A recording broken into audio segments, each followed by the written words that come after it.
법제처장님, 대통령 지지율이 여론조사 꽃이 가장 정확하다고 하는데 여론조사 꽃에 의하면 19%까지 떨어졌어요. 사상 최초로 10%대로 떨어졌어요. 오늘 조금 전에 나온 리얼미터에 의하면 지금 사상 최하로 떨어졌다고 이야기해요. 무슨 얘기인지 아시겠습니까? 대통령 지지율은 왜 이렇게 떨어졌고 국회에서 지난 총선에 야권이 192표를 받았어요. 그렇죠? 여권은 108명이에요. 이러면 대통령이 정신 차려야 돼요. 그러면 정부도 정신 차려야 돼요. 그런데 끊임없이 거부권을 날리면 안 되는 거예요. 말처럼 대통령이 거부권 행사할 수 있어요. 그런데 기분 안 좋다고, 마음에 안 든다고 거부권 날리면 국민이 그거 모르겠어요? 그래서 대통령 지지율이 19%까지 떨어진 거예요. 앞으로 어떻게 됩니까? 더 떨어집니다. 명태균은 누굽니까? 저한테 지금 예. 묻으시니까 저는 명태균이 누군지도 모릅니다. 언론에 많이 나왔죠? 네, 언론에서만 봤을 뿐입니다. 많이 나왔는데 대통령하고 가깝다고 하고 오늘 마지막으로 나온 보도에 의하면 스피커로 김건희 여사랑 스피커로 통화한다고 나와요. 거의 매일 통화했다는 거예요. 그리고 여론조사를 대통령이 해달라고 후보 시절에 해서 여론조사 비용 3억 6천만 원치를 해줬다는 거예요. 이거 다 수사 대상이에요. 그런데 이런 것과 관련해서 특검을 해요. 대통령이 그런 여론조사를 요구했다는 거예요. 그래서 매일같이 가서 보고했대요. 아주 구체적으로. 이거 불법이거든요. 당선 무효형이에요. 그래서 이와 관련해서 특검에다가 넣고 이거 조사하려고 해요. 그런데 이거 거부권 대통령의 고유권 아닙니까? 이제쯤 되면 이런 거 거부 안 해야 되는 거 아닙니까? 자기 자신에 관해서 여론조사를 수십 번을 했고 3억 6천만 원치 돈 받으러 갔고 그랬더니 김영선을 공천으로 주고 이런 식의 얘기가 다 나와요. 이거 다 들었죠? 매일 나와요. 저도 보도는 보고 있습니다. 그런데 대통령이 한마디 말을 못해요. 김건희 여사가 한마디 말을 못해요. 그러면 이거와 관련해서 특검을 해요. 그럼 이거 대통령이 거부하면 됩니까 안 됩니까? 답변을 요구하시는 겁니까? 예, 해보세요. 그 부분은 다 정치적인 문제이기 때문에 제가 답변하는 건 적절치 않아 보이고요. 아까도 말씀드렸지만 대통령이 거부권 행사하면 우리 헌법은 국회에서 재의결로 해가지고 거부권을 꺾을 수 있는 그런 장치가 있습니다. 그런 정치적인 대통령이 그거에 대해서 그러면 싶습니다. 그런 내용에 대해서 거부권 행사해도 된다고 생각하는 거예요? 그 부분을 지금 상정해가지고 법안이 나오지도 않았는데 지금 제가 그거를 거부권 행사해도 법안은 저희가 된다고 올려놨지요 말씀드렸습니다. 다. 그러니까 자, 그동안에 법제처장님, 윤석열 대통령의 변호인이었습니까? 맞습니다. 윤석열 대통령 장모의 변호인이었습니까? 거기는 윤석열 대통령과 법대 동기고 연수원 동기고 그러면 직원 좀 해줄 줄 있어야죠. 이거 완전히 보훈으로 오신 거 아니에요?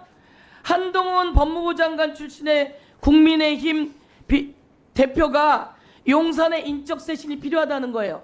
그러면서 무슨 얘기를 했냐면요. 김거리 라인에 7인의 간신을 이야기해요. 한남동 간신 7인. 이런 정도는 얘기해야지 되는 거예요. 노무현 대통령 때 노무현 대통령하고 검사와 대화했었죠? 그렇습니다.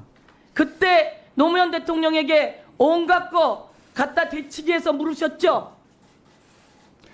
이것에 대해서 이랬던 사람들이 왜 법제처장까지 하면서 한마디 말을 못하죠? 그리고 가까우면 얘기하세요. 그리고 거부권이 맞다 이런 얘기하지 말고 다니세요. 이제 정권 끝나가요.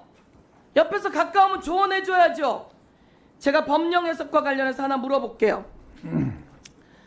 법령 용어를 우리가 문제 제기를 하는데 법령 용어 순화 팀장 이름이 뭡니까? 법령 용어 순화 팀장 이름이 뭡니까? 법제처의 직원이에요. 우리가 매번 질의합니다. 조영경입니다. 누구요? 법령 용어 순화팀 팀장 이름이 뭡니까? 이상현 과장입니다. 모르고 있습니까? 그 사람 개인적으로 잘 압니까? 잘합니다. 예. 그런데 왜 대답을 못해요? 왜 답변을 이렇게 바꾸세요? 제가 조직표를 쭉 외우고 있는데 그 밑에 자, 마지막 조직에 있는 띄워보세요. 과장 이름 생각나서 여기에 그렇습니다. 우리가 맹인, 장애인들에 관한 용어를 정비해야 되는데 제대로 정비를 못하고 있어요.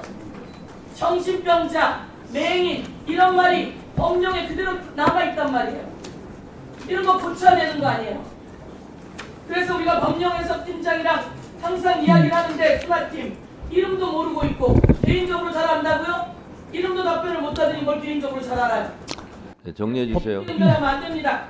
네, 이상입니다. 네, 말씀드려도 되겠습니까?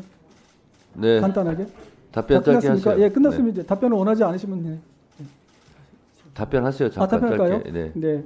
의원님께서 말씀하시는 여러 가지 우려, 저에 대한 우려는 충분히 뭐 그렇게 생각하실 수 있다고 보입니다. 그래서 그런 점은 저도 항상 업무를 처리함에 있어서 유념해서 정말로 이렇게 정말 제가 아까 말씀드린 대로 법치주의를 지키는 그런 법제처정이 되려고 노력을 하고 있습니다. 그런 점 좀 양해해 주시기 바라고요.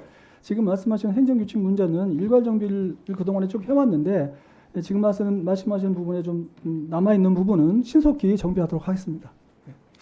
네, 처장님 답변 태도와 관련해서 한 말씀 지적합니다. 네.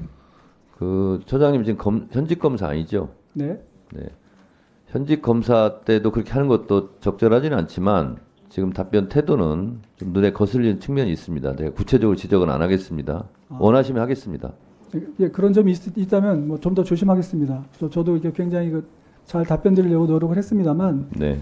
그런 뭐 좀 안 좋게 느끼셨다면 이 완규 네. 개인이 와서 답변하는 것이 아니고 네. 이 완규 법제처장이 답변하는 것처럼 국회의원들도 서영교 개인이 묻는 것이 아니라 국민의 대표 국회의원 서영교가 묻는 겁니다. 그 점을 아시고 네, 알겠습니다. 예, 무슨 말씀이신지. 네. 어쨌든 말씀하신 그런 여러 가지 우려 사항에 대해서는 지금 같은 태도도 네, 네. 잘 알겠습니다. 이렇게 답변하면 되는 거예요. 잘 알겠습니다. 알겠습니다. 이렇게 하시면 안 돼요. 알겠습니다. 알겠습니까? 예, 알겠습니다. 예, 윤영 알겠습니다. 무슨 말씀이신지. 그렇군요. 이건 예. 단순 말투가 아니에요. 네. 마음속에 생각이 말투로 태도로 나오는 겁니다. 아셨어요? 예, 그렇게 느끼셨다면 뭐 죄송스럽게 생각합니다. 좀 유념하겠습니다. 주의하시기 바랍니다. 네. 박은정 의원님 질문하세요.